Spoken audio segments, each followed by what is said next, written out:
Okay. Yeah, right? Do you have yours? So we got these. Give me one. Guys. Ow, it does hurt. Sling it. Here, I'll give you the black piece.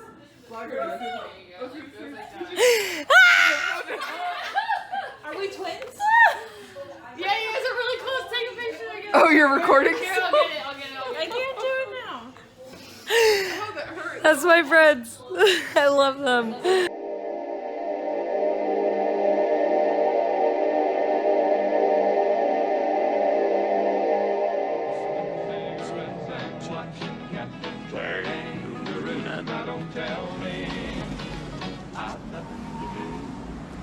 It's good to see you. I must go. I know I will go.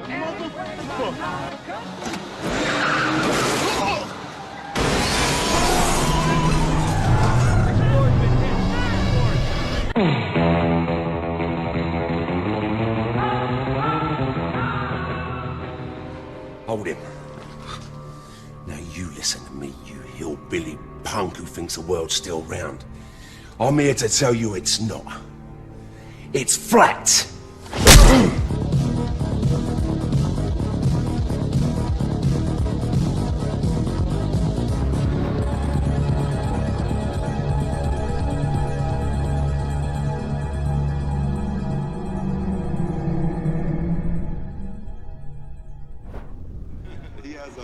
He's an interesting guy, man, and you know, he believes it. So, Kyrie, the Earth is flat, right?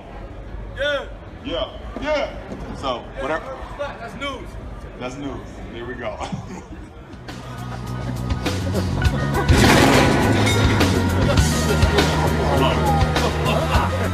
Now tuned into the truth frequency. Your protection from deception. This is Truth Frequency Radio.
Broadcasting straight to you from a large spaceship, currently winning the war with the mainstream scientific community.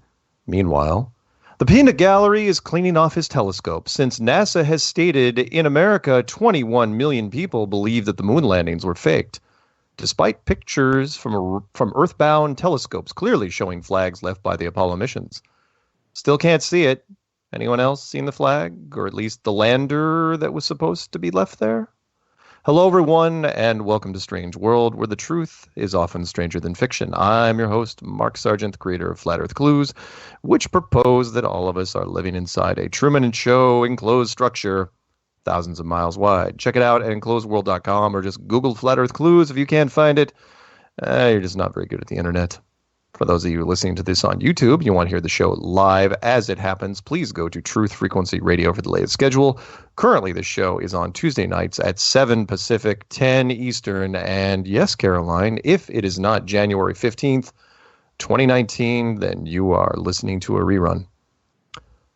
Quote from the peanut gallery goes exactly like this.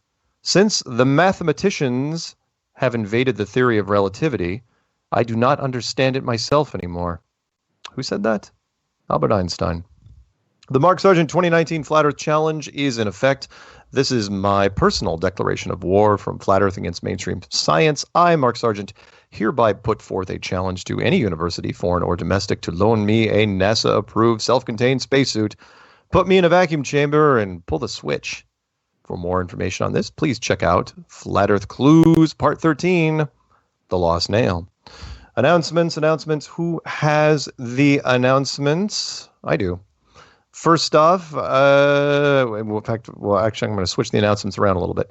But if you haven't seen the documentary already, please go to behindthecurvefilm.com and check it out. It's streaming on YouTube and Google Play and Amazon Prime and everything else you can think of, except for Netflix. I don't think you can get it on Netflix, or maybe Roku. I don't know who uses Roku, though. Also, if you haven't gotten the Flat Earth Sun and Moon app made by David Weiss over at YouTube channel DITRH, otherwise known as Deep Inside the Rabbit Hole, please check out that. And I'm going to try to remember to do this every week because I know he gives me a shout, and that is thank you. If you haven't already noticed, there's a Flat Earth show before this one called Paul on the Plane.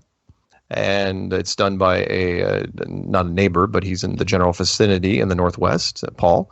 And it would be appreciative if you listen to his show as well. I know a few of you do.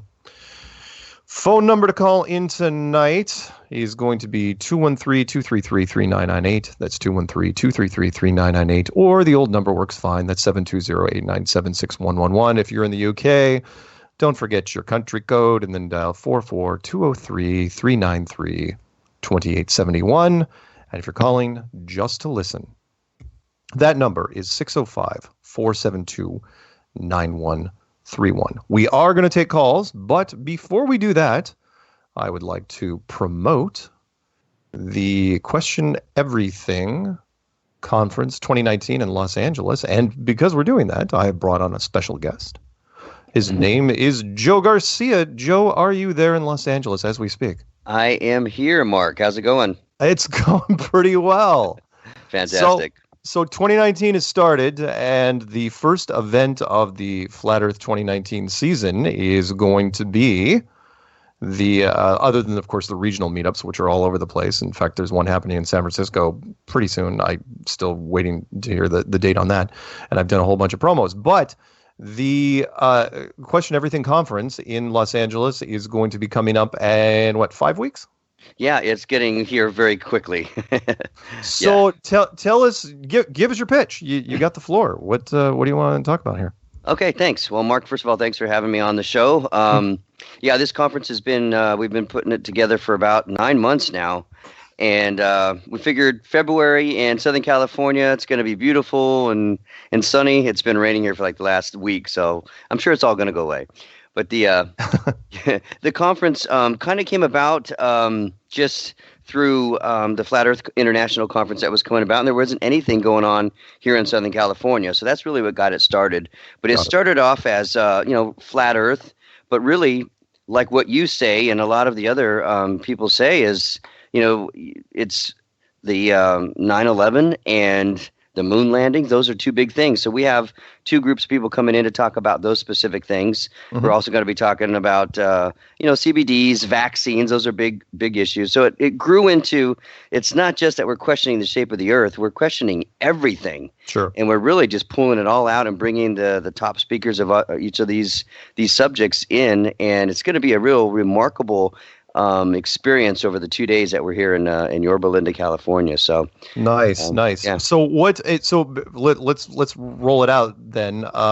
Do you have a list of the speakers in front of you by chance? I do. So we're going to have Matt Long, Robbie Davidson, Pastor Dean Odell, yourself, mm-hmm. Chad Taylor, Paul on the Plane, Jared Cressman, Dan Noel is going to be talking about World Trade Center 7. We have Christina Hildebrand, who represents a voice for choice, and that's the vaccine issue. Mm-hmm. Al Morenton, he has a company called Movita Oils and alternative health, really eating food, clean living, and CBD as alternatives to the pharmaceutical onslaught that is in itself a whole other issue. Sure. And Emily Pittsford as well is going to be there. So those are the names of the speakers. We got Nathan Roberts also nice. Coming in, and of course yourself. So let's give all the details to the people. And what I'll do is, as you know, I've already done the promo and put it up on my channel today. And I'm going to make a new one, and I'll put that one up in a couple days, and we'll bring you one Heck, we may bring you on every week before then because there's only 4 more shows before this thing. So we may bring you on to bump this thing up, which is fine. Are you still there, by the way?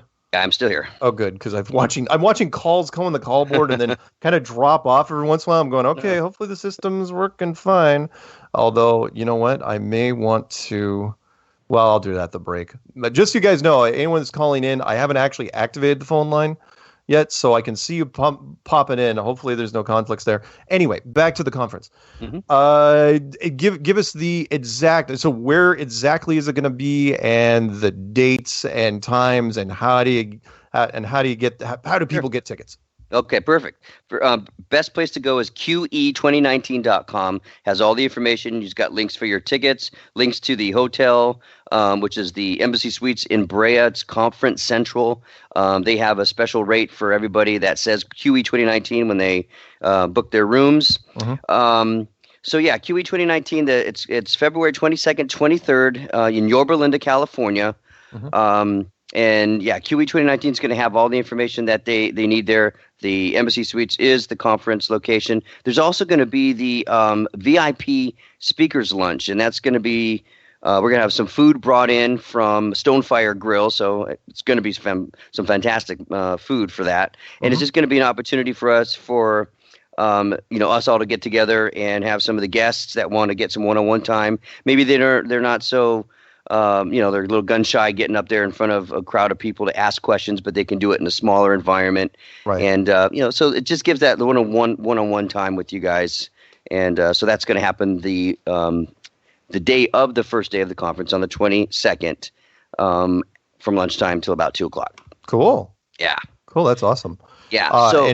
No, go ahead. Keep going. Yeah, so I just wanted to – so Yorba Linda, not a lot of people know where Yorba Linda is. It's central Orange County. So, if you flew into LAX, it would be maybe a 45-minute drive, on a good day.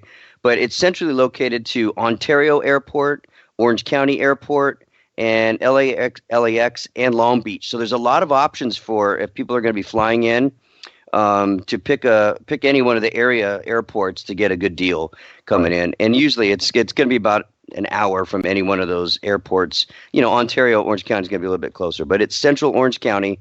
Okay. Let's see. Yeah, maybe 20 minutes or so from Disneyland is a good idea. Good marker. Yeah. Got it. So pretty close to Anaheim. Yeah, actually very close. Right on. That sounds wonderful. And yeah, California in February is beautiful. It sounds great. I will book, just so everyone knows, I will be booking my hotel probably tomorrow morning. I was just waiting for somebody because there's a couple of places down there that had expressed interest. It's like, oh, can we interview you? It's like, and I'm going, well, I don't want to conflict with the conference. So what I'll do is I'll probably come in a day or two early, and I'll let everyone know before that happens. But it sounds like a lot of fun.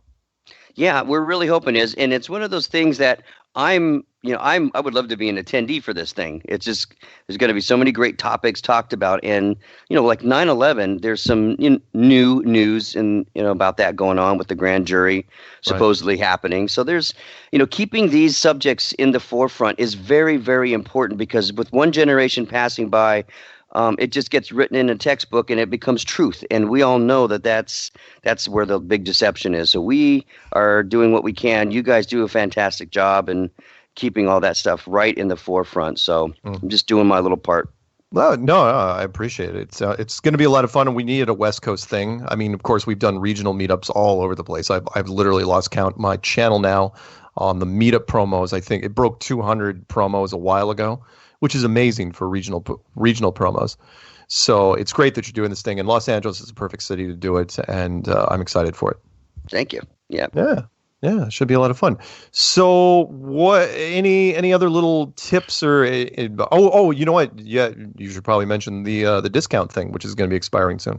Yes, we have promo codes, and I've given all the speakers different ones. I think Mark, what is it? FE 2018? Is that the one that you have, or? Hang on. That'll work. FE 2018 will work. QE 2019 will work, and that's for 25% off the regular 2-day admission price, and that's good up until January 23rd, 10 a.m. Pacific. So you can use FE 2018 or you can use QE 2019. Both of those will work till 10 a.m. Pacific on January 23rd. Perfect. Perfect. And I will use mine tomorrow and get this thing done. And again, looking forward to it. Any other tips? Or we got 3 minutes and change till the break. Any little other things, sites you want to plug, things you want to encourage people to do on top of it? Well, I think unlike some of the other conferences, I think, because where this is going to be located, we're going to be bringing in specialty food trucks for lunch. So you're not going to have to scramble around and go try and find places to eat. We're going to bring 3 of the best food trucks in the area right to the conference. There's a great, if you go to the Yorba Linda Community Center website, you can take a look from high altitude balloon pictures and see the great grass area, great picnic area. So it's going to be great to get out of that conference area, get outside, get some fresh air. So the whole experience is just going to be real nice. So I'm excited. Wow, that's cool. So yeah, anyone, it's call out, and I will do this every week until this thing actually happens, which is anybody in the Los Angeles area, or if you're planning on traveling to Southern California, check it out. I am going to be attending and speaking of this thing. There's going to be a lot of great people there, and if it's anything like the meetups I've been to in California in the past, it should be a blast. Just plan ahead, especially if you're coming from out of town. Driving in Los Angeles is not fun.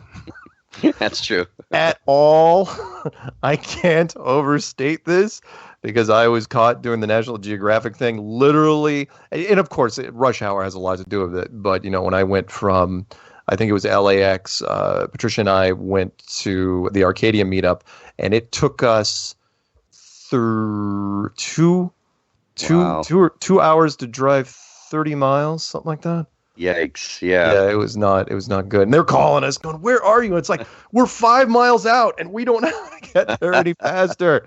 Help! But I guess that's the norm down there. So hey, just plan ahead, guys. Don't wait till the last minute. I know everybody loves procrastinating, but Los Angeles traffic is no joke. And if you're in California listening to this, you're going, "Yeah, duh."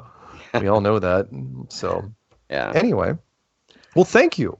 Thank you. Mark. And what we'll do, Joe, is we'll bring you on probably every week to open the show, provided we don't have any technical issues. And by the way, I apologize to everybody that was listening to me not do anything for the first 8 minutes of the show because we had dead air.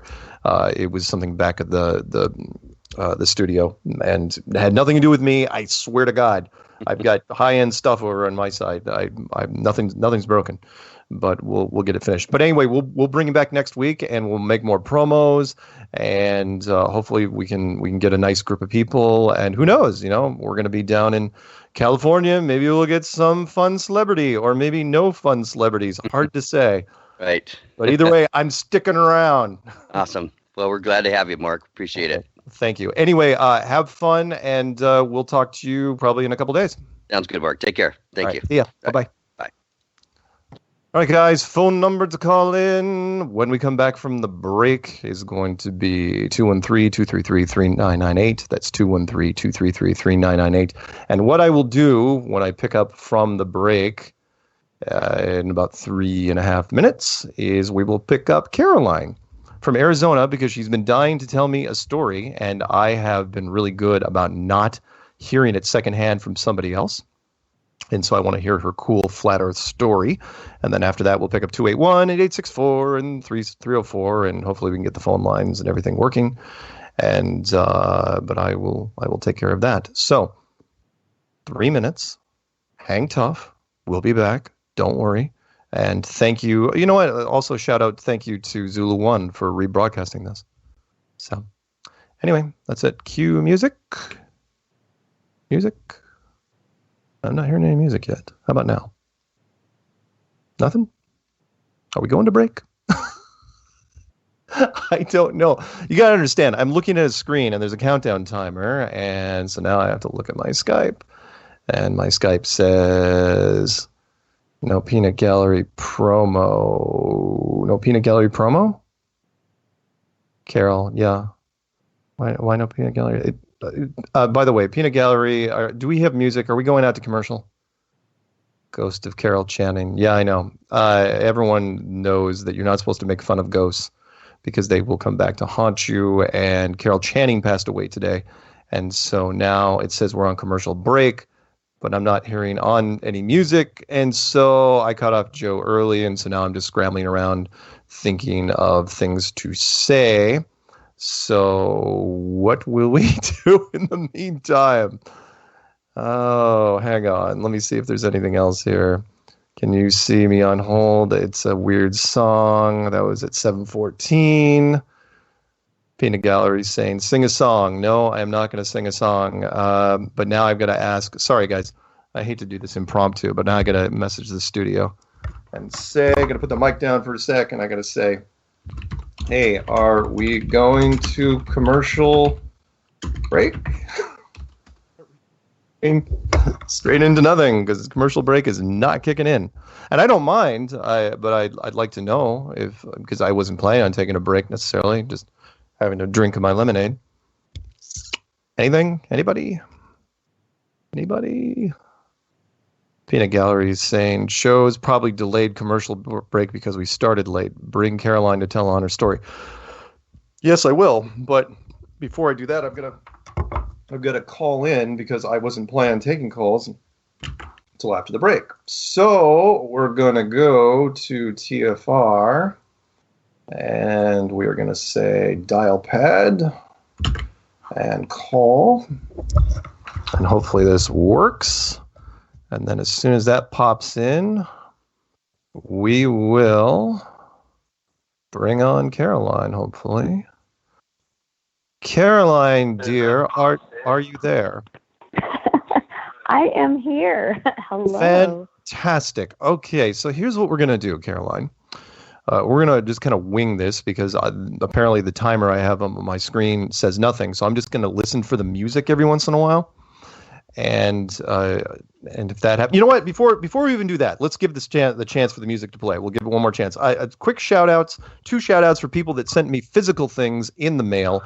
One was by Shauna, and I'm not going to tell you her last name because she prefers to remain anonymous every once in a while. But it was a very nice handwritten note. And the other person sent me a Calvin and Hobbes coffee table book. And that was from Anne. And every once in a while, people will find me some cool things. They know I'm a fan of Calvin and Hobbes. I'm also a fan of all things comic book. Huge fan of Alex Ross. And so she mailed me the authoritative Calvin and Hobbes by Bill Watterson. And that's really, really great. I haven't seen this book in a long, long time. And I'm looking forward to sitting down and thumbing through it. So thank you for that. And if anybody wants to send me anything cool in the mail, my physical address is literally in the description box up in Langley, Washington on Whidbey Island of every single video I make. And still there's no music. So we are going to go back to Caroline. And meanwhile, Peanut Gallery says now it will go to break in the middle of her story. It may very well. But that's okay because you know what? As the old saying goes, the show must go on. The show must go on. It must go on. You got to go on stage. All right, Caroline, hit me. What do you got? Hey. Hi. So my voice is still a little shitty, so forgive me. But that's all right. Yeah. You're forgiven, my child. Thank you, Father. So this story is a month old. Wait, what's the date today? The 15th. Yes. Yeah. No, this is 2 weeks old. So I was on my way to go to Dallas, Fort Worth to see the first Flat Earth wedding that I'm aware of anyway. Right. And yeah, for those 2 yahoos. Matt Long and Jessica Mennonite. Long. That's not really her last name, but I just thought I'd throw that in there. Well, it's Long now. Well, yeah, I know it's long now. Anyway, go ahead. So Matt and Jessica got married on New Year's Day in Dallas. No, Dallas. Fort Worth. Well, Fort Worth, yeah. Got it. Okay. So I was on my way there a few days earlier, and the flights coming out of Phoenix for some reason got delayed hours. I have no idea why, but anyway, so I'm kind of in the airport wanting to waste some time. I was going to just watch some Flat Earth videos, which is usually what my go-to when I have all kinds of spare time. But I also wanted to talk to people, and I bring my little cards. You know my cards. They say Google Flat Earth clues. Okay. So anyway, so I see a group of about 12 young men in purple warm-ups walk in and sit in my row where I'm sitting to wait for my flight. And I knew that these had to have been a basketball team because I just knew they were about the right age for, I wasn't sure what group it was. They were purple. Right. Purple And you uniform. weren't profiling in any way, shape, or form. But go ahead with your story. Okay. I did not say anything about their skin color. Or the fact that they were really, really tall. Well, everyone's tall to me. So that's true. That's not saying much. Oh, okay. So anyway, but yeah, so these young guys come in and I'm going, all right, this is what I'm going to change of plans. I'm going to go talk to these dudes. So I go over and I said, hey, what do you guys think about the Stephen Curry news? And they just stared at me blankly, like nobody said anything. And I said, he's the guy, he's a basketball player, the NBA player who said that he doesn't believe we went to the moon. And they go, oh, yeah. But that's all. Nobody said anything. They just said, a couple of them said that, yeah, they had heard of it. I said, well, what about, now I'm blanking on Kyrie Irving. Name. Thank you. What about Kyrie, who believes we live on a flat earth? And that got him going. And one dude was like, well, yeah, but it can't be a flat earth because, and he just hit me with something. And another dude was like, well, yeah, why would it be flat? And so they start rattling everything we ever have heard about, the arguments against flat earth. Right. And so I started, hitting back with the reasons why their arguments aren't holding up. And they just kept barraging me with more questions, and I just kept hitting them back. And at one point, one dude looks to his friend and goes, and says to him, she's smarter than you thought she was, huh?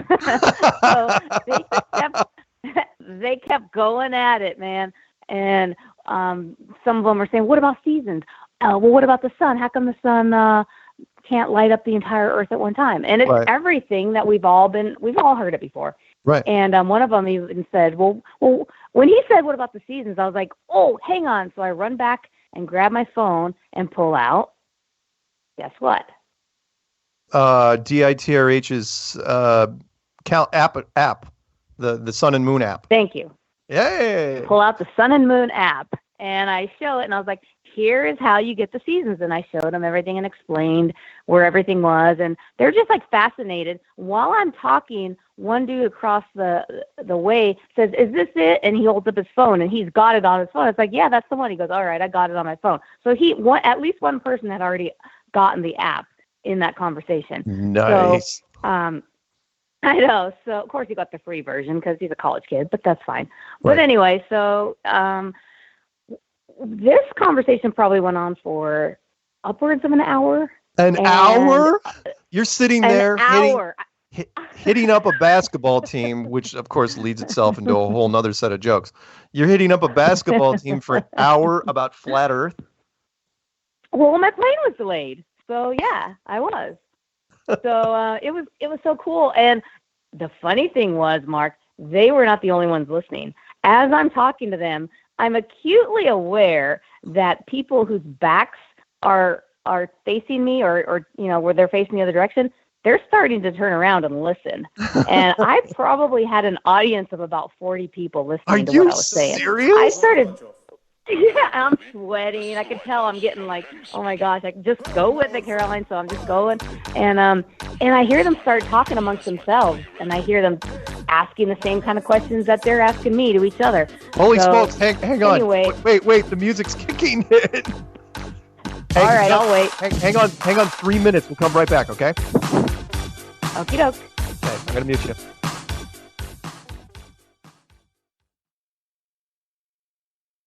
You are now tuned into the truth frequency. Your protection from deception.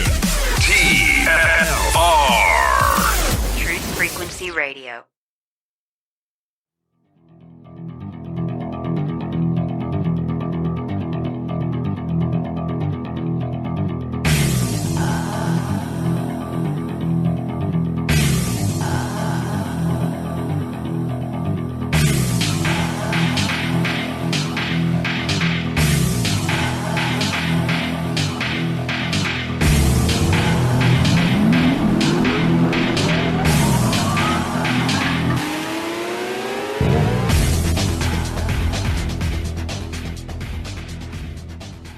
Welcome back to Strange World, part 2 of 4. And if it sounds like the timing is off, that is because we have been delayed 9 minutes. I have no idea what's going to happen at the end of the show.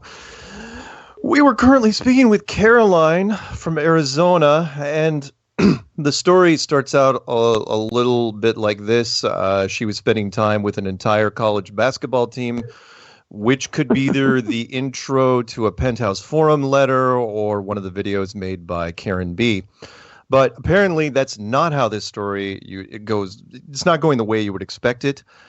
She's actually telling him about Flat Earth, and she's in the middle of about 40 people, and now she's got a crowd around her because this crazy attractive blonde girl in an airport is ranting about Flat Earth to anyone who is willing to hear it.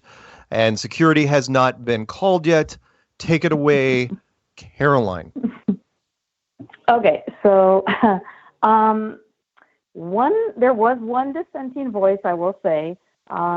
This guy, he looked older than the others, maybe by twice the age. So I don't know if he was someone's dad or what he was, but he says to me, "You haven't given them any more proof than they already have."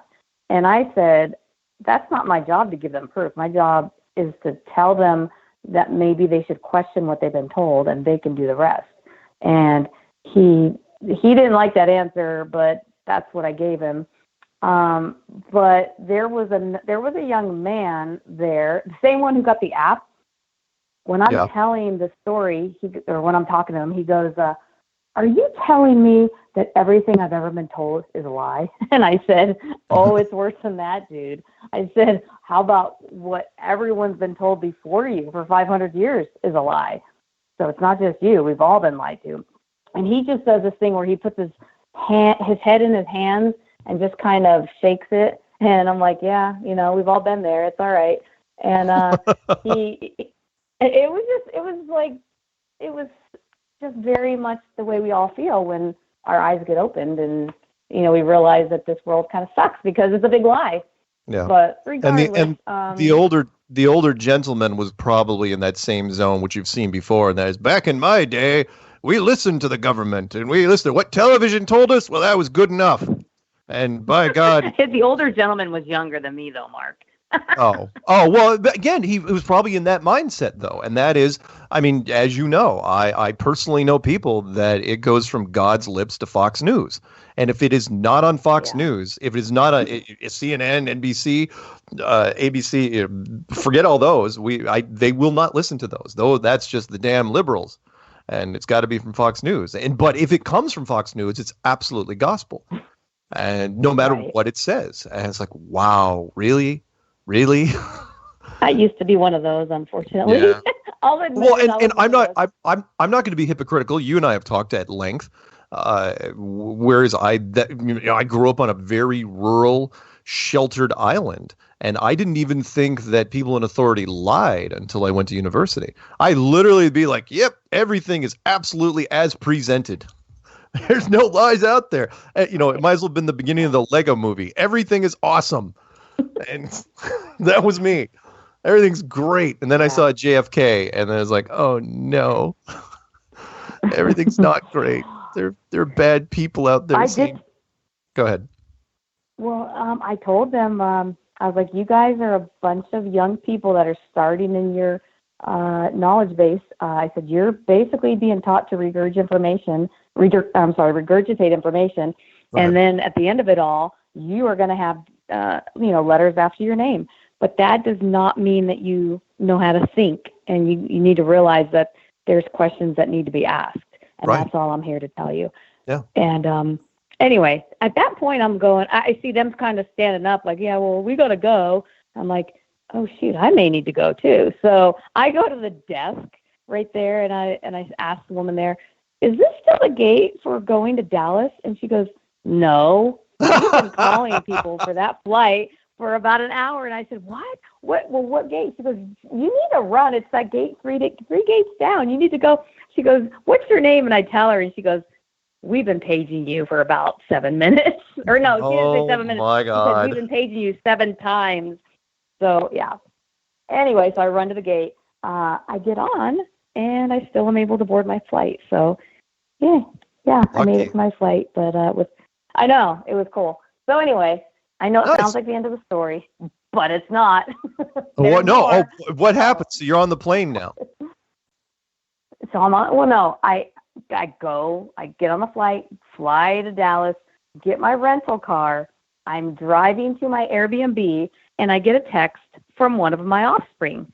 My oldest daughter, Sydney, texts me and says, "Mom, why did I just get a text of you sitting on the floor of the airport talking about flat Earth in a video?" Get out! How did this happen? Yeah. Oh, how did it happen? I said, nice, send it to me. And she goes, it's just a short Snapchat video. Why were you there? Were you there for that purpose? Are you flying somewhere? What do you? So she was like barraging me with all these questions. And I said, yeah, I flew to Dallas. I said, well, who sent that to you? And she goes, it doesn't matter. Do you know that was the Grand Canyon University basketball team? And I was like, yes.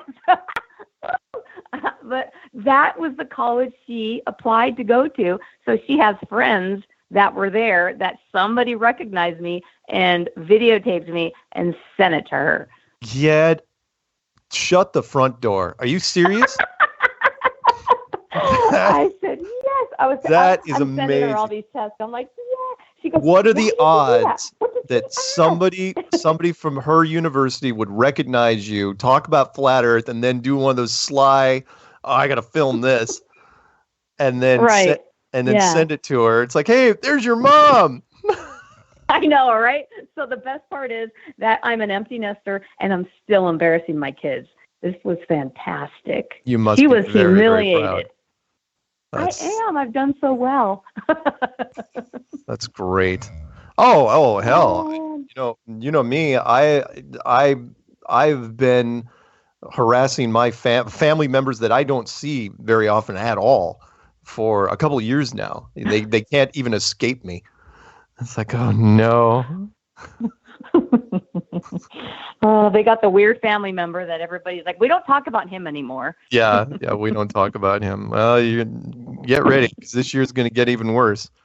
It's gonna. I hope so. More people calling me, more things happening.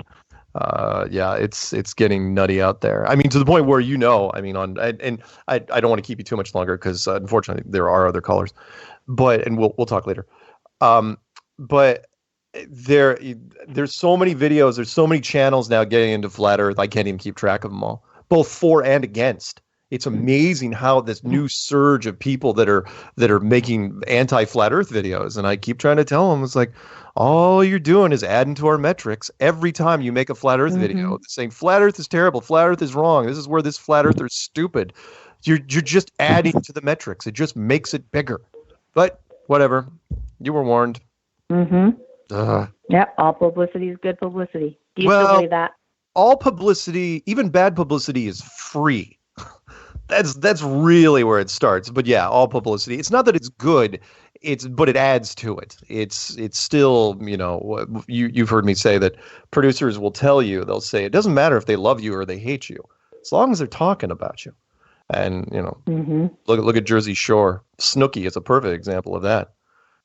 Most people hate her, but you can't take your eyes off her once you're off on screen. You're going, wow. I mean, even South Park dedicated an entire episode to her, where they turned her in this little troll gremlin monster that would go around and, I don't know, sit on people and kill them. Anyway, well, thank you. That's a wonderful story. That's awesome. That's really, really great. And if you get a chance, if you have that clip, email it to me. I'd love to see it. I mean, that's physical evidence of you, talking to a basketball team. You are currently. I don't have it. No. I have Sydney send it. It's a Snapchat. It disappears. That's how people can send porn across the waves. Damn it. That's all right. I believe it, and I think it's a great story. And thank you. And I'm glad that I did not ask anybody secondhand. I'm glad I got it from you. I'm glad you waited. That showed remarkable self-control for you. Well, self-discipline is one of my things. So, all right. Well, with that, cool. I'm going to have you screw off at this point, and we'll talk soon. By the way, are you going to that thing? I have not bought my ticket yet, but now that I know that there's a 25% discount, I just may do that. Yeah, you got a week. Yeah. So, but yeah, I think I'm going down on like the 20th. I've got a couple interviews, one on the 21st, and I may or may not be visiting with, Hollywood types. We'll see.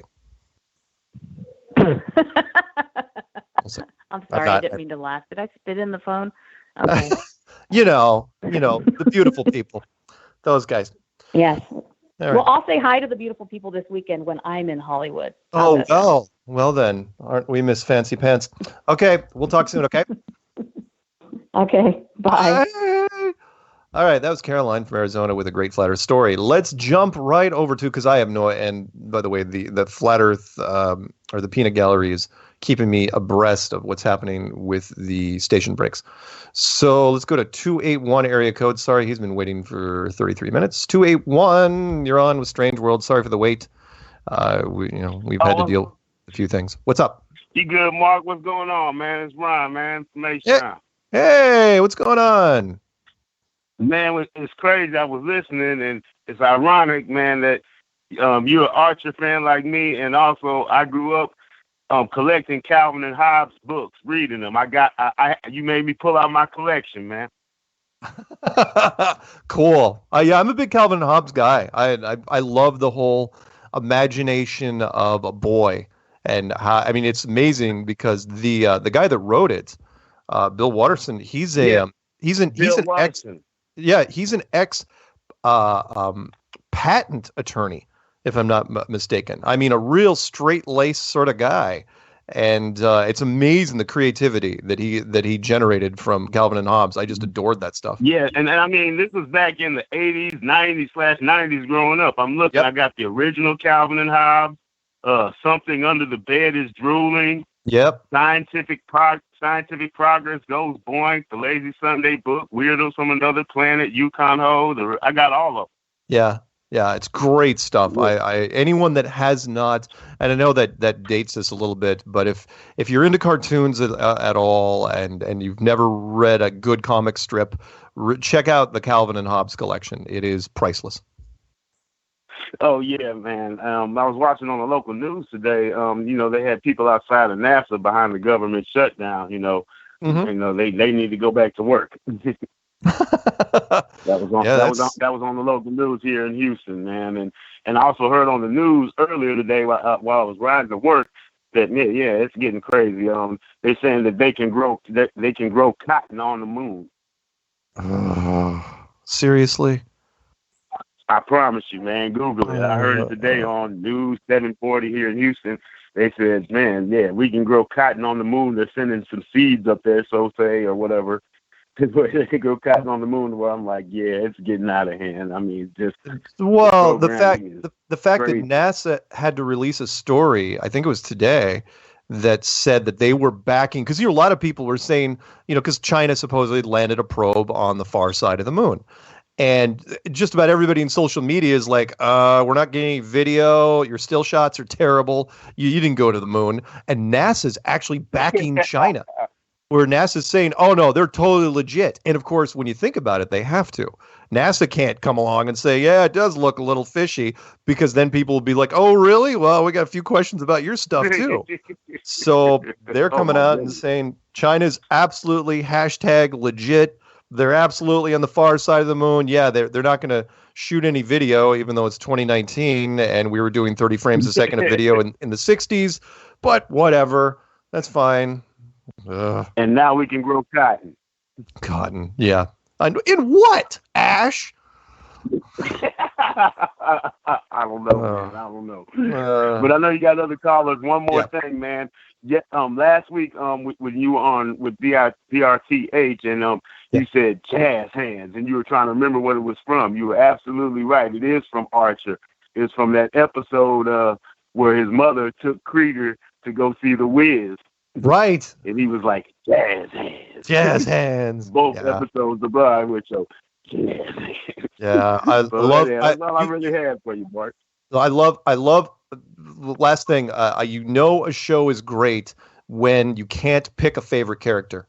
And Archer is that for me. I mean, people say, "Oh, what's your favorite character on Archer?" And it's like, I don't know. They're all so great that I know Krieger.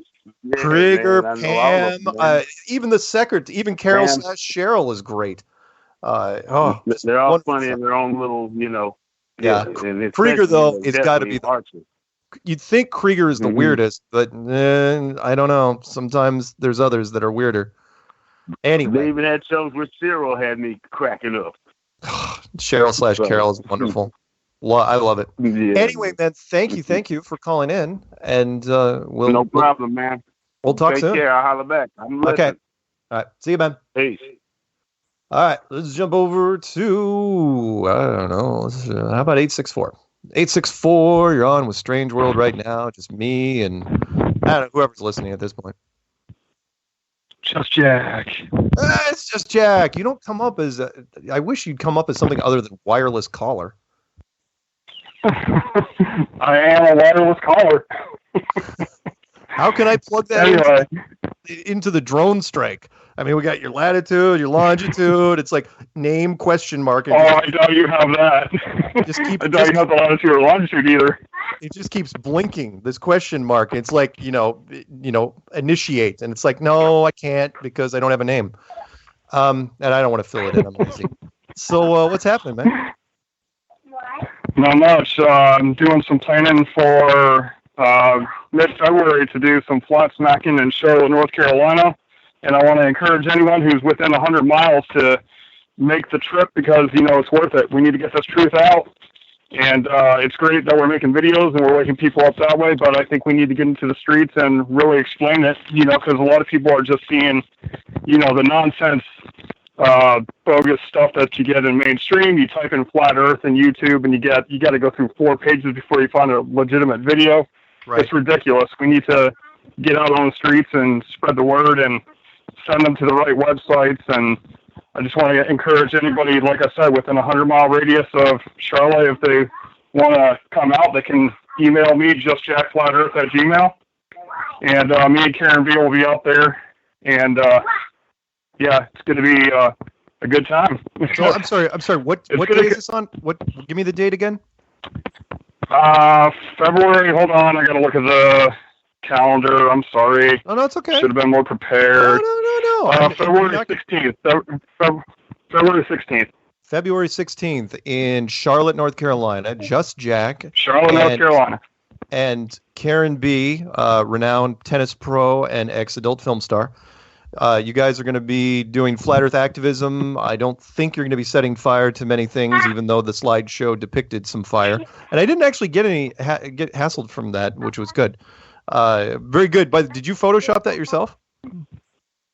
Yeah, I just decided to look for monuments in Charlotte and kind of display what they would look like if it got flat smacked. So I got the burning globe, and then I got the application of the azimuthal disc, and the moving metal sculpture. It's a moving metal sculpture. The face shifts and stuff, but I had to throw in a flat earth hand. So yeah, it was cool. I had some fun with it. Awesome. That's really, really great. No, I hope you guys have a lot of fun, and of course I'm going to be in your neck of the woods sometime. Next couple months, yeah. Yeah. I think it's either going to be the end of April or the beginning of May. And so we're going to be, Karen and I are going to be down there doing that. And looking forward to seeing everybody while I'm there. Yeah, I might not be in the conference, but I'll definitely be round and about. So. Well, cool. I hope so. Okay, I want to do some shout outs. Sure.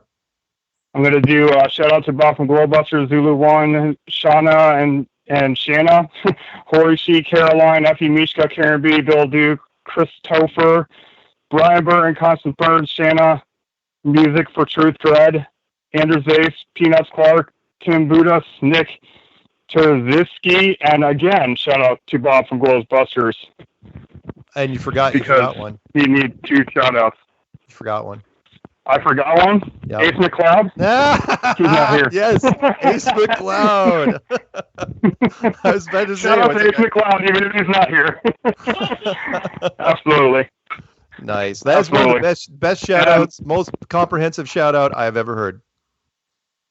And to the consistent flat Earth representative, Mark K. Sargent. I try. I do what I can. And again, 2019. All right, stay flat. 2019 is going to be a wild year, and thank you, man. And we'll talk soon, okay? All right, stay flat, stay true. Take care. See ya. All right, so let's.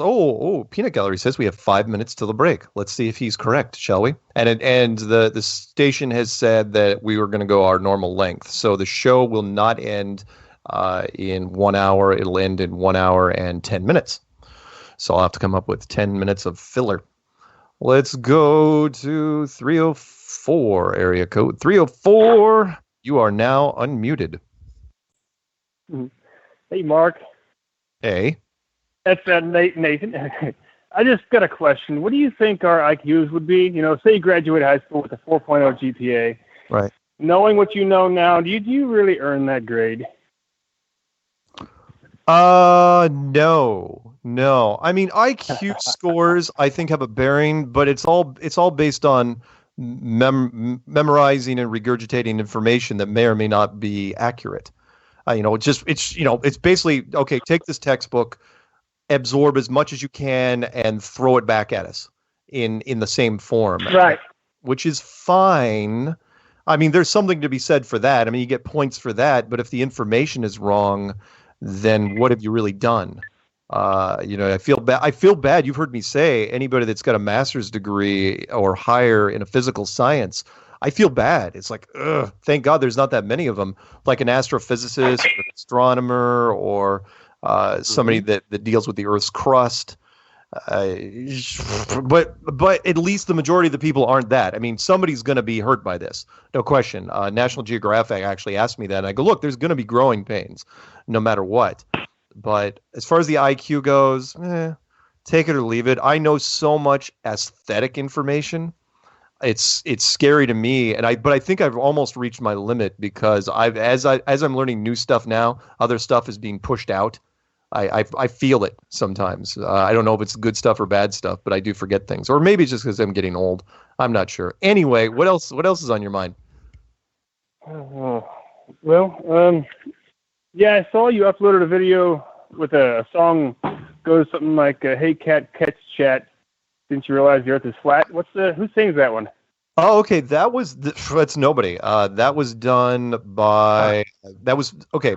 So Patricia Steer a couple of years ago was looking for trailers for her channel. And so some guy made a cool little poppy tune, little original tune with original lyrics. And 3 minutes to the break, by the way. And she used it, and she had it on her channel when she was interviewed by CBS down in Los Angeles when she and I were down there for a meetup at National Geographic. And that's what they used. And the reason why I re-uploaded it was, and it's good that you mentioned this is a good thing to go to break, which is, and you guys got to watch it if you get a chance or download it to your channel. I've got a copy on my machine, and I didn't think I'd need a copy for my machine, but I used it when I made a little promo for her channel. And that was CBS put it up. We were the showcase episode for CBS Sunday Morning with Jane Pauley.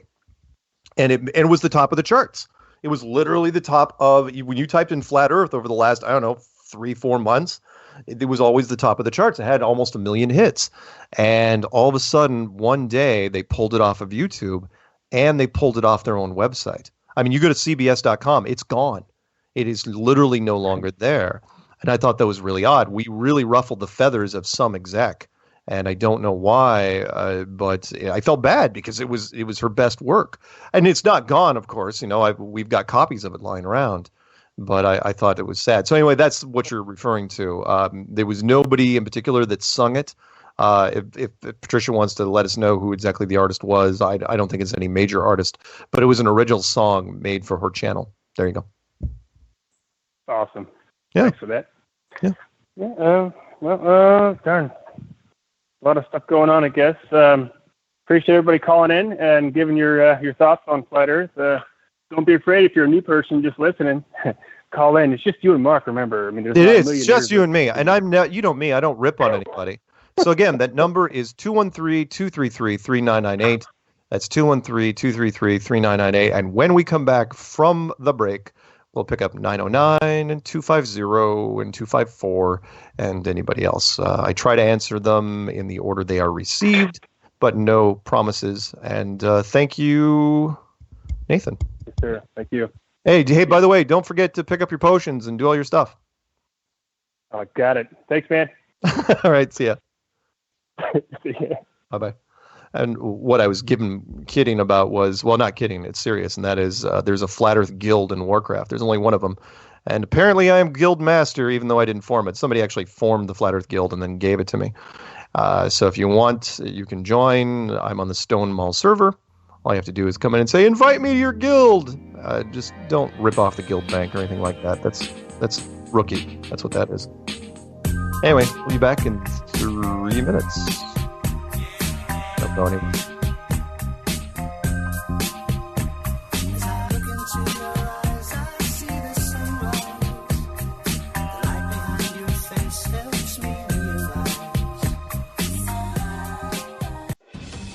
Truth Frequency Radio is your number. This is Truth Frequency Radio. The wicked ones obviously under heavy Masonic influence.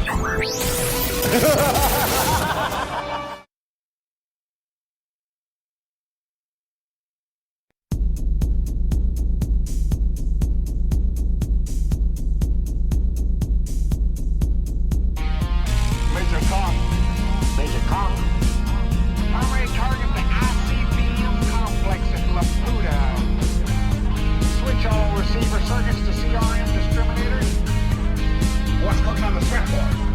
Nothing. Alright, tell you what you better do, old buddy. You better give Elmo and Charlie a flash, man. Bump everything up to condition ready to stand by the moron, okay? Major Kong. Major Kong. Hey, what about Major Kong? Clear and plain and coming through fine. What about me? It's great to be fine. What about me? What's happened? You see the string in my leg, Scarry. What about me? I never told you. Hey, what about Major Kong? Welcome back to Strange World, part 3 of 4. It started out with Joe Garcia from Question Everything Conference 2019, and now we are taking calls. So let's get right to them, shall we? Let's rip down to 909 area code. 909, you're on with Mark and Strange World. Just you and me. What's going on, Mark? This is Jose calling from California. Hey, what's going on in California? Second time caller. It's raining. Good for us, but cool. Yeah, I'm a second time caller. I was like watching the Owen Benjamin I don't want to be a flat person video today. Yeah. Isn't that fun? It was kind of fun because I've been watching him when he was on the Steven Crowder show and all that, and then now he's with Alex Jones. But it was just making me think. I was just want to point out, like in the 20th century, I think we were going through like a paradigm shift in society, where people were starting to wake up to the global elite and the Illuminati, and how pretty much the whole world is all the governments are in collusion with each other to pretty much screw us. Yeah. And now, in the 21st century. Oh yeah, and back then, like in the early 2000s, I was like me myself. I found out about 9/11, and people were making fun of me, calling me a clown and all this stuff. And now everybody, the same guys that were making fun of me, now they're like, oh yeah, 9/11. Of course, that was an inside job. Everybody knows that. Right. And that was 10 years ago. And now, 15 years ago, now the new 21st century, it's a new paradigm shift. Everybody's trying to figure out, what our true origins is, or what's going on. And this is where we're at now. Owen Benjamin, it was funny, man. Like, the guy's flipping out. Yeah, he is. But I mean, he's waking up. It's very few people will actually put their journey live as it happens on screen. And that's exactly what's going on with him. He's trying to hang on to the globe. He knows he can't. He actually reminded me of a more of an exaggerated version of Rob Skiba when Rob was going through it back in 2015, where Rob publicly was going, nope, it's a globe, but behind the scenes he was freaking out. And then he started going. For a long time, he's like, I'm 95% flat, but I'm holding out 5% just as insurance in case it's actually a globe. And that's where Owen is at right now, because he doesn't want that backlash. I mean, he's getting a lot. I mean, he's doing a lot of really great live things now. I mean, he had 5,500 people on his live stream. It's incredible. And he knew it too. It's like, holy smokes, 5,500 people, because they're watching him go through this madness, this turmoil, and he doesn't really know what to make of it. I mean, he at the same time, do you come out if you're him and say, you know what, I'm flat Earth, and immediately get that backlash? I mean, he's already been sort of ostracized by the celebrity community, so I don't know. I think he's gonna have to, because everybody's waking up, man. I personally, I work at a power plant, man, and I was kind of hesitant to talk to my coworkers on my shift about it, but when we were on night shift, I kind of started like throwing in hints. And Right. at first time, when they first heard it, they got mad. They didn't want to talk to me. Like, dude, you work at a power plant. How can you think this way, man? And I was like, hey, and now we talk about it every night shift. Everybody's kind of like halfway there. They're like, you know what, man, this flat Earth thing, man, you might be onto something, man, but we can't agree with you. That, we can't. Yeah, you can't publicly. Yeah, do you endorse it? Because you open yourself. Remember, 90% of the flat Earth community is in the closet because they're afraid of what's going to happen with family and friends and coworkers, like anybody. I mean, I cannot tell you how many interviews I've done where the people that are interviewing me are nervous because they're going, and I've had people back out of interviews. It's like, nope, we just can't take the chance. The famous one, of course, was one of Alex Jones' producers when they called me up, 2 years ago, and they said, can we do a flat Earth? How long can we do a flat Earth story without actually saying the words flat Earth? And I said about 10 minutes. And then after that, you're going to have to say it. And they said, yeah, we can't take that chance.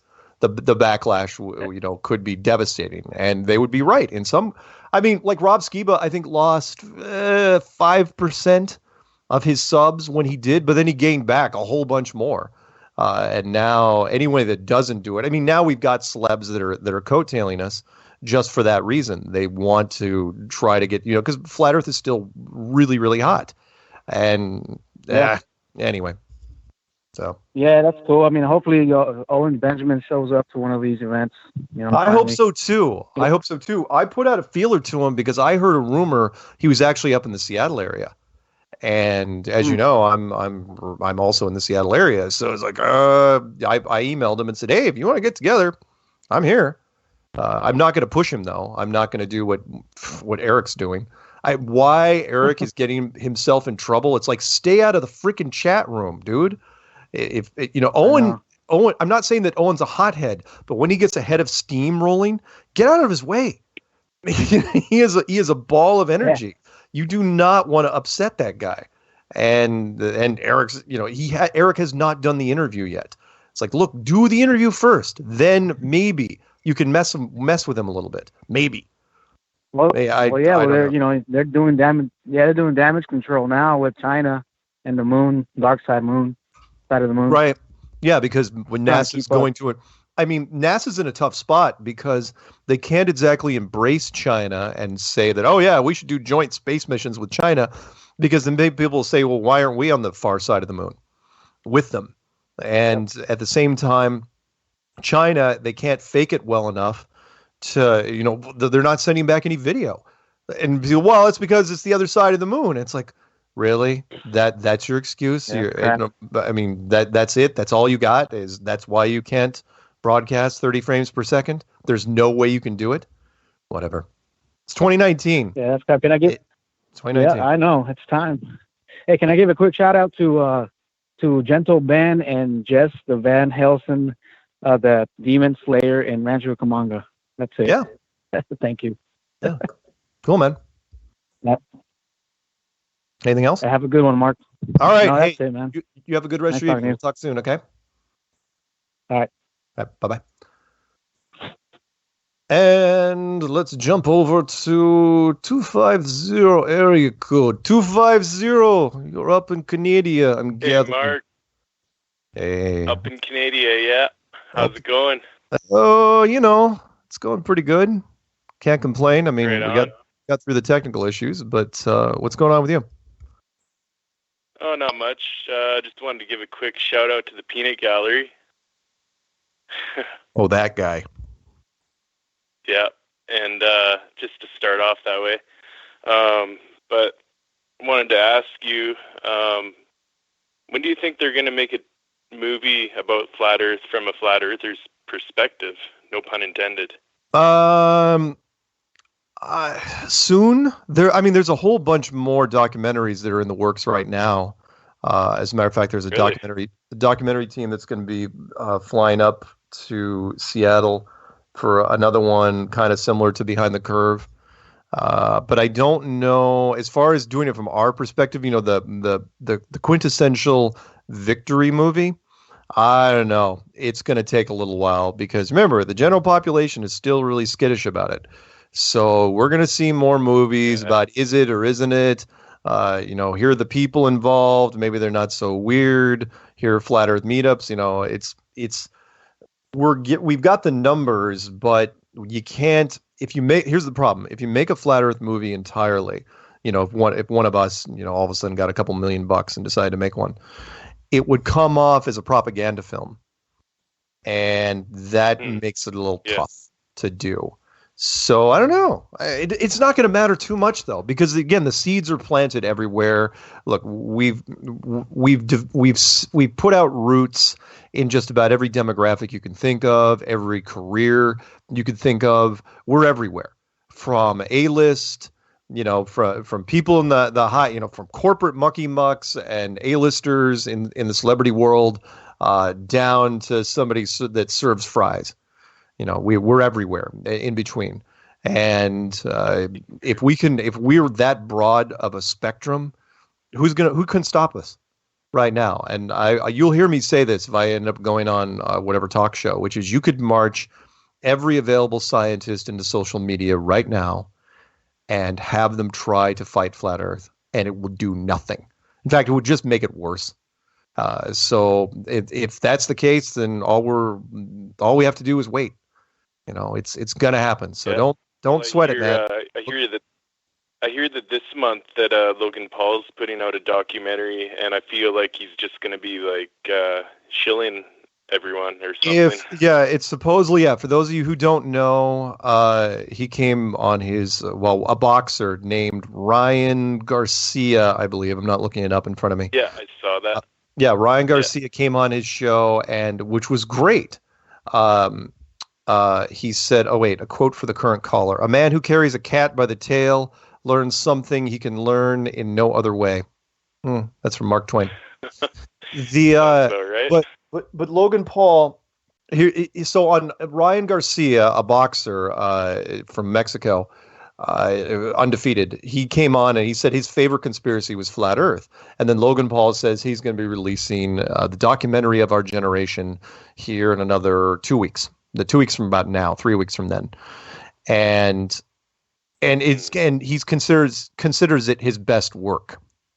Okay, here's the thing: if his work up until now has been nothing but trolling people and punking people, then his best work is going to be really good trolling people. I'm sorry, I've talked to some of the people he interviewed in Denver, and they all said the same thing. It's like, he's not serious. So if that's what it turns out, he must have been putting on an act. The what? He must have been putting on an act. Well, no, it's not. That's just it, though. It's not really an act. I mean, did you see? Not to dwell on this too much. Did you see the Daily Beast interview that he did, in Denver? I'm not sure if I have. Oh, you got to watch that. Look up Logan Paul. Interview with one of the guys there. They caught him. This girl interviewed him outside of the doors, and she was asking him serious questions, and he could not keep a freaking straight face. He couldn't answer anything. He was absolutely lost. And yes, you could tell that he was he's going to consider this great punk. Now, if he turns into a serious piece, hey, great, fantastic. But you're talking about a guy who just last week, not even a week ago, came out, the story on Fox News, and said that he's going to do a New Year's resolution, a new resolution for every month. And March, he is going to go gay for the entire month, which threw the gay community into a tailspin. They didn't even know what to do with him. It's like, what? You're gonna do your news. I'll give him points for originality. Someone that says, oh yeah, I'm gonna go gay for the entire month of March. It's like, what? Why? Yeah. How exactly? So anyone that does that, and yet you expect him in 2 weeks to release something similar to 60 Minutes? No, I just don't see it. Now, if he's serious, great. If it makes us look good, great, fantastic. I just want him away from us. If he wants to make a piece and give us publicity, fantastic. Stay the hell away from us, especially me. There you go. Yeah, no doubt. So. That guy's just a bit of a joke for sure. Yeah, he is. Anything else I can do for you? Well, the dark side of the moon thing in China, like, how can, like, I mean, yeah, I don't know. China, but it's just dark all side fake. The big thing with China there, if you guys are wondering why everyone is asking if it's fake, is because here's the big thing, and I don't care what you say about angles and how the transmission goes, which is in 1969 we were broadcasting 60 frames a second through a VHF transmitter that only had a range of 50 miles. And we were beaming it 250,000 miles away to Earth with pinpoint accuracy, even though Earth was technically a rotating, spinning target. And we were doing 30 frames per second in 1969. 2019, amazing computer technology we have nowadays, and they can't get us any video. It's China. They can copy anything we do and make it better in some cases. And they're not doing anything. So no. But I understand that NASA has to back them, because if you don't, you put yourself into question. NASA's in a tough spot with China. China should not. Now, if China is dumb enough to say, oh yeah, we've got people on the moon. See, they're not going to do that, because faking a rover, that's easy. You can fake a rover, I don't know, let's say on Mars, you can fake that for years because there's no one to question you. But you try to fake people on the moon, no, that's not going to fly, so to speak. There you go. Yeah, no doubt. Like, it's crazy. It's even harder to wake people up to it too, when it's like, you really believe that? It's like, look, we all believed it, all of us. Again, I'm the tougher of I'm a tough sell. Remember, I used to collect antique globes. That was my walls were covered with maps, especially Mercator maps, all over the place. And I used to joke with people. They say, "Why do you have so many maps on your walls?" And I go, "That way, when I wake up, I always know where I am." Right? And boy, did that statement turn out to backfire on me. Because then all of a sudden it's like, oh yeah, by the way, flat Earth. And I'm looking at all my globes and going, what? Seriously? I love the globe icon, and now I got to toss it. But whatever. We adjust. It'll be fine. Yeah. Don't worry about other people. Look, everybody goes through the same process. Everybody does. I use the line, not to quote too much from The Matrix, but that line from The Matrix where Neo tries to jump off the building for the first time, right? And everybody in the control room, they're going, everybody falls the first time, right? And it's like, don't get your hopes up. He's not going to make it. Nobody makes it their first time, including Neo, who ended up being the one, even though there's some very clever YouTube channels that say that technically Agent Smith was the one, but that's a whole nother thing. If you guys want to look up some weird, freaky stuff, type in on YouTube, Agent Smith is the one, and watch it. It's actually very, very interesting. And I believe it. Agent Smith was the one. He was the one that changed it. I mean, he had help with Neo, but it was Agent Smith that did all the work. That's cool. Yeah. Yeah, I'll have to look that up. Okay. I have a quote for the peanut gallery. If cats looked like frogs, we'd realize what cruel, nasty little bastards they are. Yeah, cats. They are a mystery. There you go. Cats, of course. Yeah. I'm sorry. The more, and I grew up with cats. Not a ton of cats. Yeah, I love cats. 3 or 4 cats, and cats remind me. The similarities between them and the women's psyche is spooky.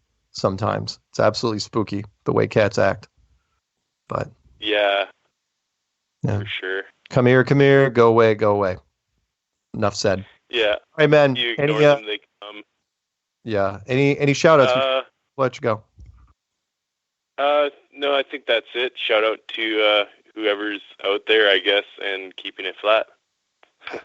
Right on, man. And thanks for taking my call, Mark. Hey. Kevin here from BC, by the way. Hey, pleasure to talk with you, man. Yeah. All right. Awesome, man. All right. See ya. Have a good show. Okay. Yeah. All right, so let's jump over to 254, area code 254. You're on with Strange World. Hey, what's up, Mike? Hey. It's Shannon. Hey, what's going on? Not much. I missed the first little bit of your show. Did you give the Herald shout out, go and vote?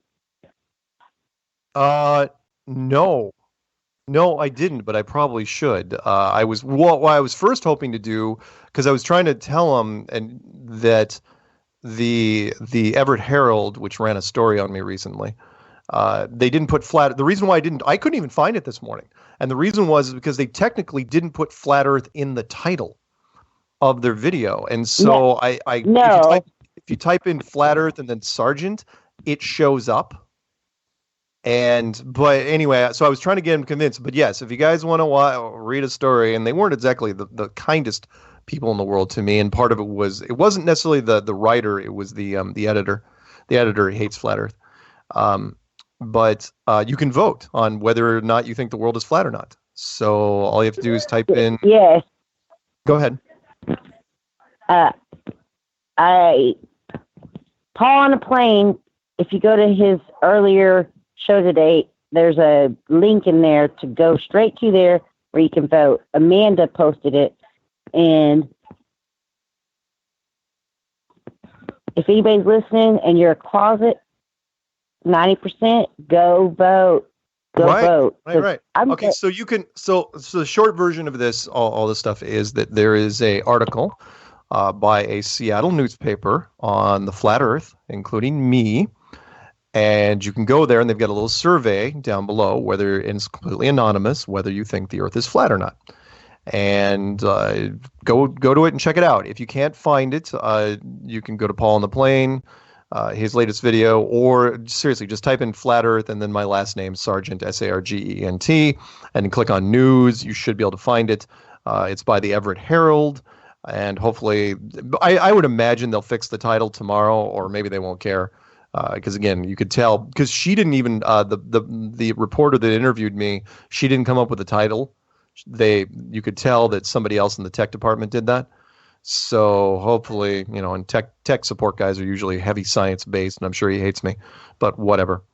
I was just putting that out there because I want people to go vote, because I went and looked at the poll, what the survey had. And what is up with the round, flat, or spherical? That's kind of like, really? It was weird that the current results had are a higher number. That's really weird. Good point. 19% flat, 21% round, 59% spherical. 165 votes so far. I wonder what if they're trying to trick people with the 21% round, because as you know, round can be 2-dimensional and or 3-dimensional. I agree. I'm like, that's stupid. It should have just been flat or spherical, but whatever. Anyway, I've got a few points I wanted to bring up to you. Go ahead. I got my PowerPoint.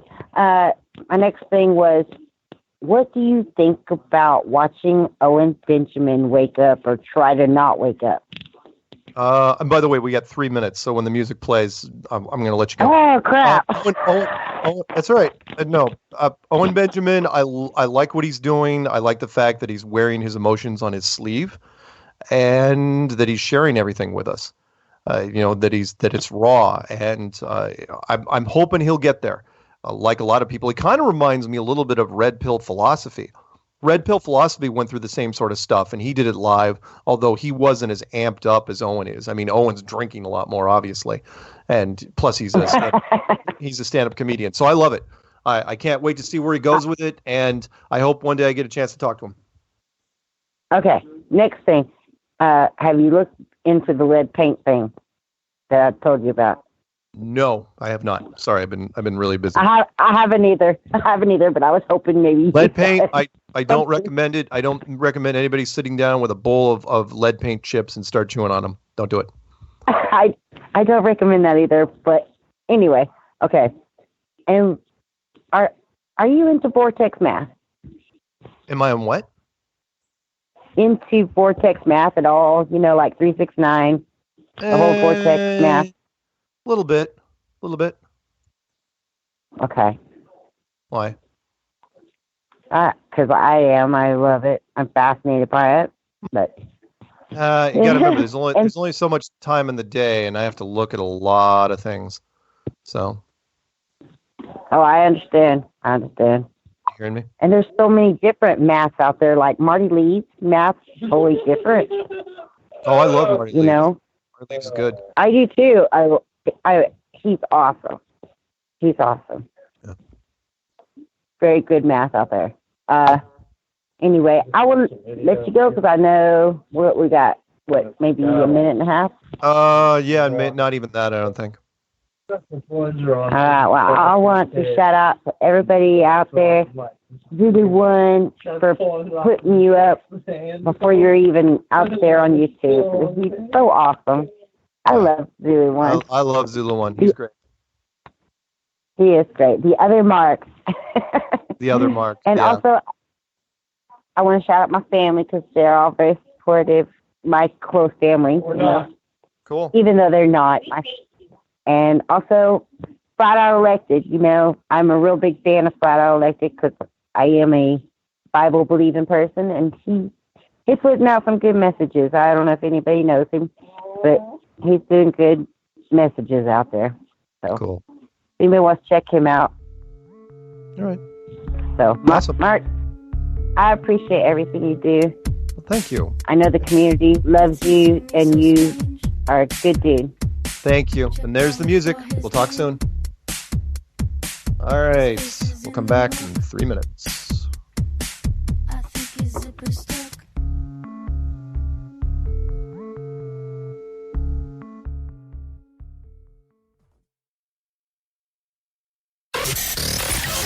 Real people, real radio.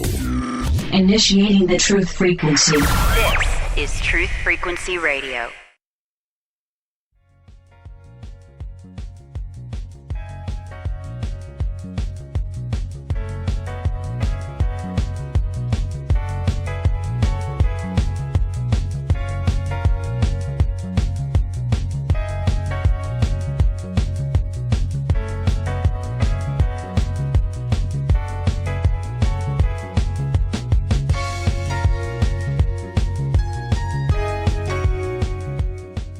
Welcome back to Strange World, part 4 of 4.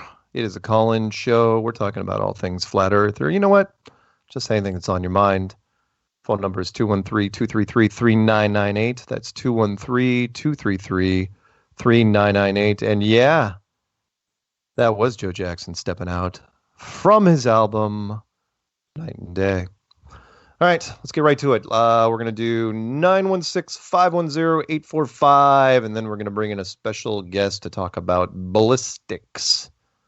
Let's go 916. 916, you're on with Strange World right now. What are we talking about? Hey, Mark, it's Aaron out of Portland. Hey. I wanted to be real straight to the point, and they got a lot going on. Mm-hmm. So if I understand it correctly, like one big problem with the model is how the sun and moon, the interaction between the two causing the moon to only light up on certain sides, even though it creates its own light. Am I correct there? Sure, I guess. I mean, it's not exactly a huge sticking point with me, but go ahead. I think I can answer that. Sure. So I work in tanning, like I'm a tanning bed tech. I fix and install tanning beds for a living. It's a ridiculous job. Don't ever do it. That's there are two amazing. I've never knew. No, dude. And I imagine the houses you install them in are amazing. There's more of them in trailers than houses, but oh my God. My point is, like, this is a technical point. I'm a hardcore flat earther for over 2 years. I'm the guy with 2 beers in, harassing the pilot because I fly around for work. Like, well, tell me why this works that way, and then I almost get kicked out. But nice. My point is that you have 2 different types of lamps in a tanning bed. You have the UV lamps and you have the decor lamps. The decor lamps are usually red or blue, and if they have a ballast problem or a starter problem, the lamps won't come on. But if the tanning bed is on, the UV rays from the bed actually turn the lamp on, and it will glow its specific color. Like the tube will be white, but if the UV is hitting it, it will turn blue. And I think that might be a good metaphor for the relation between the sun and the moon. If the sun and its direct light triggers a reaction in whatever the moon's made out of, it would be similar. That's why it could be related to the two, but it separates its own light because tanning beds don't make blue light or red light, but it will turn on the decor lights because of the UV and shine through the bed. There could be a correlation there. Interesting. Now, you know what? I've heard a lot of original things in the last 3 years, but that one's new. That's good. I like it. Yeah, and I wouldn't know it if it isn't what I've done for a living. I'm pretty much educated on everything flat Earth ever. I drive 4 to 12 hours a day from job. I mean, all of Jeranism and Dearth and you and Skiba and Denodal, all that twice over, everything that's put on YouTube. And I've just never seen that addressed. Nice. That's great. Seriously, one of the side effects of being in flat Earth is that you have extreme open-mindedness and you start thinking of concepts that you're not afraid to anymore. It's like, you know what if? I love that line from Time Machine movie, which was "What if?" The line, the 2 words that just curse everybody in the world of science and everybody who wants to be a scientist. So that's awesome. Yeah, I also like telling people, why do I weigh the same in Mexico as I do in Canada? Come on, It's ridiculous. Nice. I spin different, and I explain to them. They say, oh, you don't fly off the spinning ball because the Earth is just the perfect size and the gravity is just right to counterbalance the spin. You can't have like X times Y equals Z and X times 0.7Y also equals Z. It doesn't work. But right. Anyway, I know you got a whole lot of calls going on. Love you to pieces, brother. All right, man. We'll talk soon. All right. Take care, man. Bye. All right. Let's jump over to, let's do 845. Might as well get the singing out of the way now. Start spreading the news. I'm leaving today. I want to be a part of it. New York, New York. That's right. With my vagabond shoes. That's right. They're longing to stray. I freaking love it. Hey, man. Well, you know what? We're going to do a 2-for-1 since you are in, and I think we're bringing somebody in from the impossible city, Pittsburgh, California. What's going on, Nathaniel? Hello. Bay Area. Bay Area in the house. What's cracking, man? You know what's so funny, man? I was just thinking I was like, you know what? It don't happen all the time, but a lot of times my bro usually call in and then I call in. And you picked up but you said 501 before the last call, and you said, hey, let's go and pick up New York. Yeah, whatever. Yeah. Well, no, that I knew once once I saw your 2 names that were right on top of each other. No gay reference there. But once I saw those 2 there, I decided it's like, you know what? Because I didn't want to necessarily sing to you as well, Nathaniel, because I thought that might be a little weird. So I just thought I'd bring you in after. Oh, that's where it gets weird? Yeah. Oh man! Hey, look, check it out. I look. This is since we've been talking about space and everything, and the last caller gave that excellent analogy of with the how the correlation sun and moon and all these wonderful experiments that everybody's doing. All that stuff is great. But the one thing I need to understand, Mark, how in the world we still haven't got anybody to loan you a suit yet, man? I mean, come on, seriously. We still talking about 2019 may be the year. I have a feeling that somebody's going to pony up and put me in a spacesuit and say that. See, but here's where they're going to screw up. If they put me in a spacesuit, they're going to. I almost guarantee it's going to be tethered. It's not going to be a backpack suit. It's just going to be a G-force suit or a pressure suit where it's hooked up to something on the outside. It's like no. I want the same sort of suit that they wore in 1969, the miracle suit. I want that suit. Yeah. Because again, we've changed suits time and time again. We've had a bunch of different versions, and not once has anyone died in one of those suits. And you would have thought that, come on, somebody would have died. But nope, because you can't make it that dangerous. Go ahead. And let me keep this momentum going. So then, when you see, when they doing the little test runs and how many people got to help them put the suits on and all this all type of stuff. Okay, so who's helping them put it on when they're on the they're on the ISS? And I was listening to when they're in the lunar module. Who helped them? Where's the team to put the suit on? And then I hear they supposed to they be wearing diapers. Look, unless you have some conditions, grown folks don't like to use the bathroom on themselves, let alone having an accident, having to clean that, not to get but you got something you just got to visualize and be like, that don't make no sense. Like, literally, to have to clean yourself, come on, man. I'm just saying, man. It's a lot to take in. It's a lot to take in, man.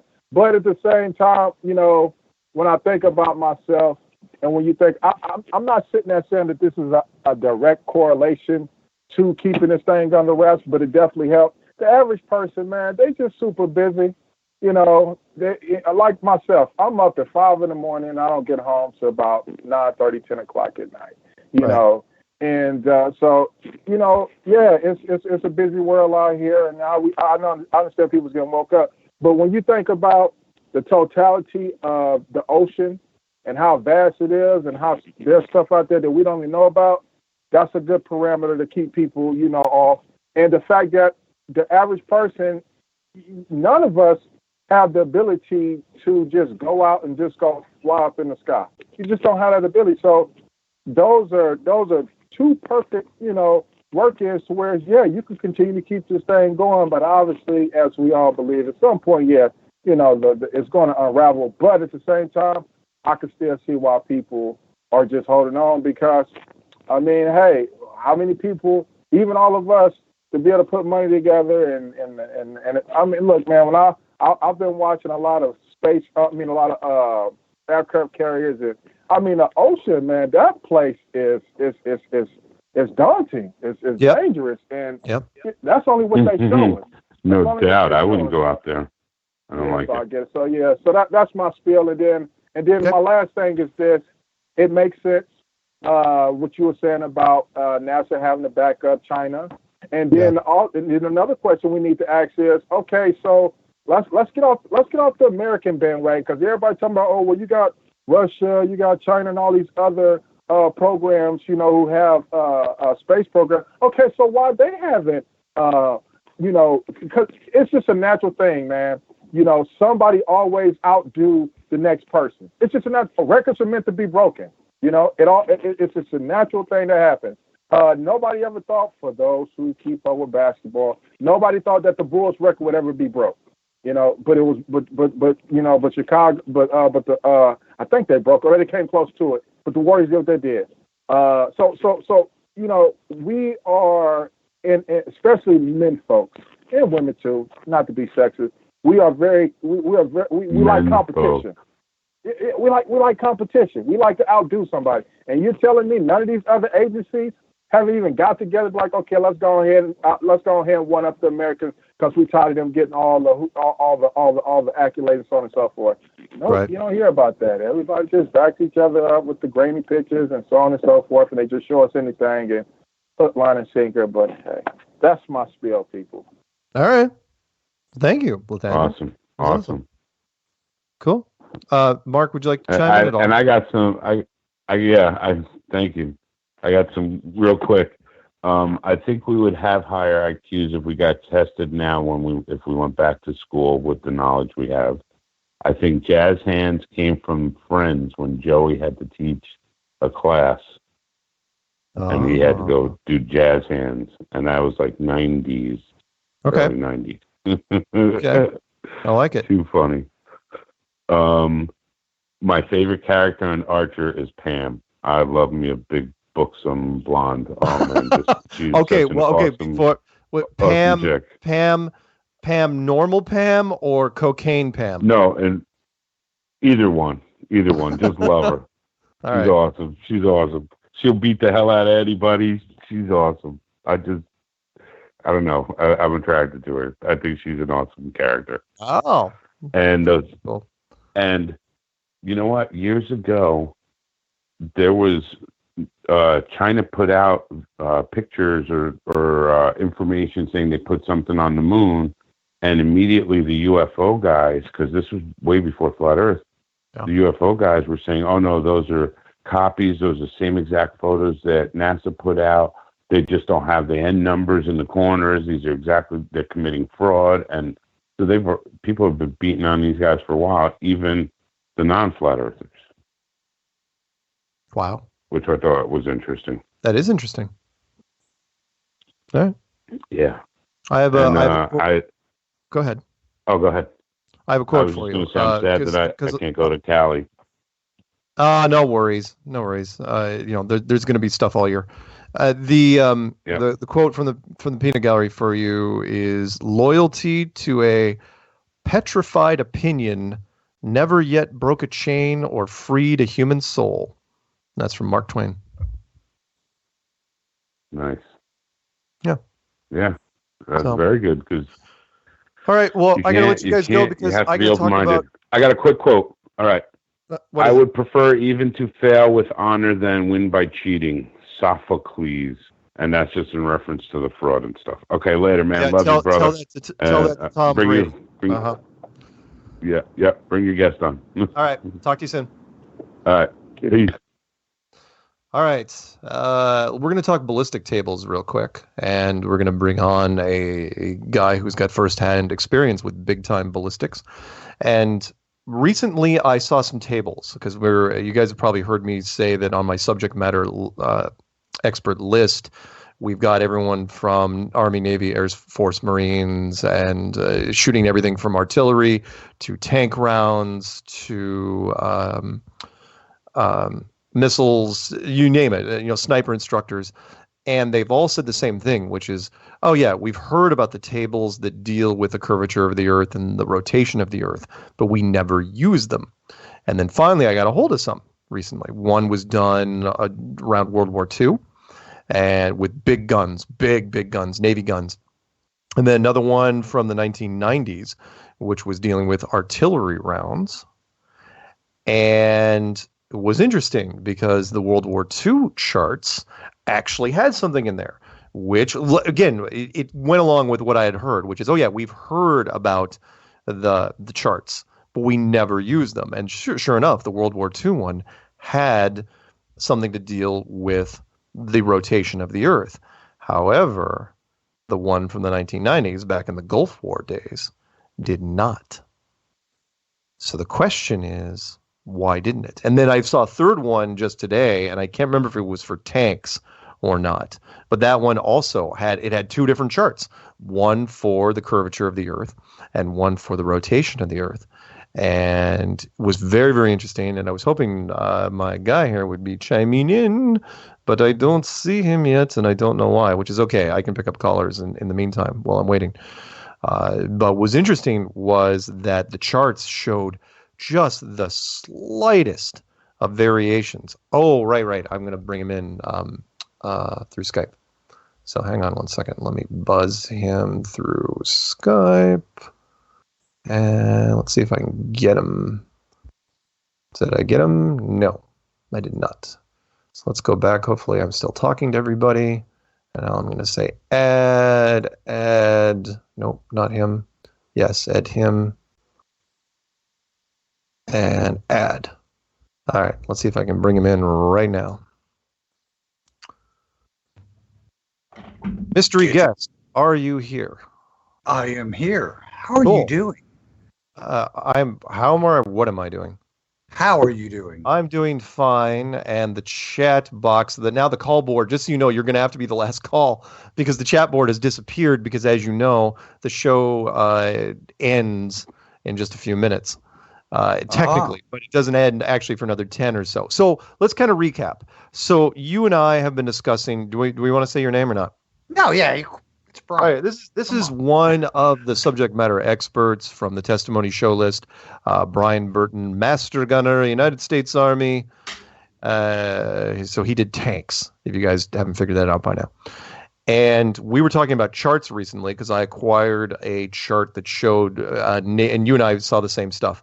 So Navy guns, big-time Navy guns that were shooting rounds way downrange. It was back in the days when battleships could basically be mobile artillery pieces on the water and support guys that were inland quite a ways.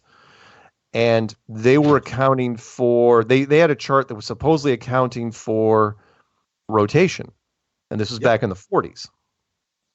Yep, they sure did. They did. And it showed quite a bit of rotation difference. Can you kind of help me out here? Well, okay.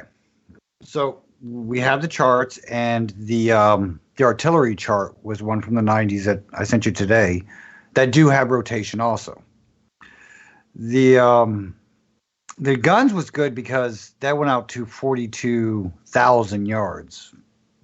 Long ways. That's a long ways. That's a long ways. Yeah. And they've got the equations in there, and the equations make sense. And I did the math to make sure there was about 8 inches per mile squared that they have there and all that. And, and they would fire the rounds, and you make these adjustments according to where you are on the earth and which way you're pointing, north, south, east, west. They've got all that in there. And we came up to what? It was about 137 yards, because they do it in yards in World War II, not meters. So it was about 1 or 2 football fields you could be off. You had to make this adjustment if you're firing that far. Right. And that was okay. And then we pulled up the artillery one for the 155s, that we use nowadays. Yeah. And they had it in meters, of course. And they did theirs not in degrees, of course. They did theirs in mils, which I had to give you that lesson on that. Right.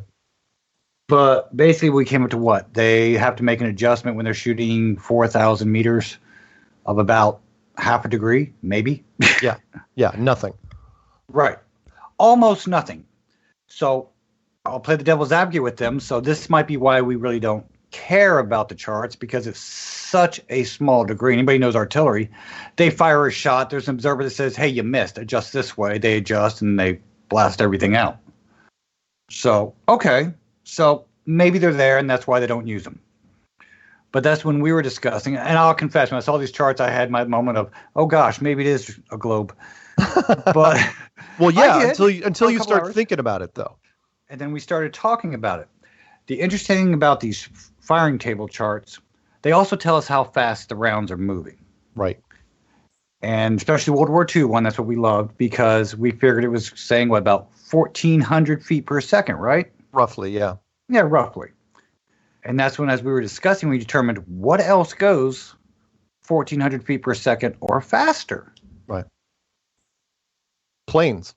In fact, a very certain type of commercial airliner that was flying in the 1970s all the way up until the early 2000s, which was the Concorde.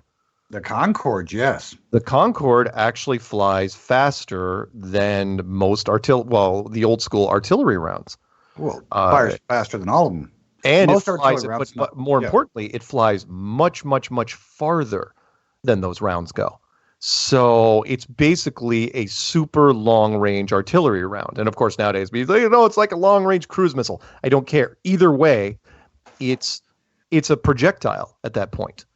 And so the question is, the question I brought up was because you always talked about, since I've seen your clues and all that, do pilots make that up-down adjustment, up-down to go around the globe? Yeah. Which I brought up, when you're flying that fast and going towards New York, do you have to constantly adjust to the right? Yeah. Because if Coriolis effect is true with these bullets and with these charts and all that, we've checked the speeds and we checked the thing, but they still don't work for airplanes or helicopters. Right. Or better yet, like we discussed earlier, what about when that, quote, space shuttle came in, which did not have the effect of, spinning of the Earth's atmosphere or whatever they want to call it, the motion. When it came in, at what point did they go, wow, that Earth is spinning, and all of a sudden lock in and say, okay, now we're not spinning because we're going with, where's the math to prove that? Right. And when we were talking about this the other day, I thought what you did, I believe you Googled to find out the Concorde question. Does the Concorde account for the Coriolis effect? And only one person in the history of the internet has ever asked that question. Which is just fascinating to me. Yeah, it is. It's like, wait, what do you mean nobody asked that question? That question should come up, especially in 1976. You got to remember, guys, that in 1976, there was no GPS system. That wasn't until the 90s. So how exactly are you accounting for these two forces, both the elevation and, of course, the rotation of the Earth? How are you adjusting for that in 1976 with a supersonic, a Mach 2 aircraft? How are you doing that? So, and not that we're going to answer any of these questions, but the new question I have out there is, when those pilots, or, a lot of planes fly that fast. I mean, think of all our fighter crafts and some of our B-1 bombers and all that. They fly supersonic speeds. So the question is do pilots have to, if they're not flying on their autopilots, let's say, do they have to do that little, I got to adjust left, I got to keep adjusting left because if I'm flying north or south because the Earth is spinning, quote, they would have to make that adjustment like a bullet, supposedly. They should. They absolutely should. Because the question has come up for some time now, and I don't know how much time, hopefully you're keeping track, which is, when does an airplane become a bullet? Meaning at what speed? Because planes, they're just subsonic bullets. That's all they are. They're only flying, just below the speed of sound for obvious reasons. People don't realize that we could have really cool futuristic planes, but they break the sound barrier and wreak a lot of havoc. So if a plane is traveling 600 miles an hour, why doesn't it have to compensate for the Coriolis effect? Why doesn't it have to forget about the curvature at some point? Why does it not account for that? And you're saying, well, because it's not going fast enough. It's like, well, no, because there are passenger planes that did go fast. And there still are today. And fighter planes still do to this day. So, and just for record, the 155 we looked up, the velocity of that round was only, we said, 700 feet? So it's probably as fast as a regular 747, honestly. Yeah. It's not that fast. So I want to know from the mainstream science, what is the math of when something is affected and not affected? Right. And if the planes are... What objects are affected? Right. And what speed do they have to go at? And does it have to be a certain angle? Does it have to be a certain type? Because you were mentioning like rockets versus missiles. Right. Bullets so versus...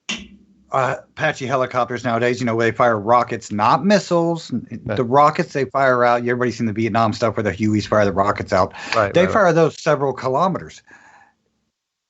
They don't have, they point and shoot, so maybe they don't have to worry about the effect as much with flight time and all that. I don't know. But that's the question for mainstream science. When does an object get affected? And if they say, well, they're all affected, then explain to me why a helicopter. And real quick, because I know we're probably running out of time. Yeah. The Mythbusters, when they shot the bullet straight up. Right. If you guys haven't seen that episode, they took a handgun and they fired, I think, like a 9mm or a 40 cal, and they fired it, they balanced it, and they shot it straight up. I think it was in the Salt Flats. And then they got under cover and waited for it to land, because the myth was that a bullet falling from the sky can kill you, which isn't true. Now, it'll hurt a great deal. And it may even cause break the skin. But the point is that it landed very, very close to where they were. Very close. And it should have landed, even using the other calculations from the military, it should have been, almost half a mile at that time? Yeah, it should have fought. Yeah, why didn't that bullet that was traveling, I don't know, if it's a 9mm, it's going, music. Crap, we got to go. All right, man. We'll talk soon. All right. Yeah.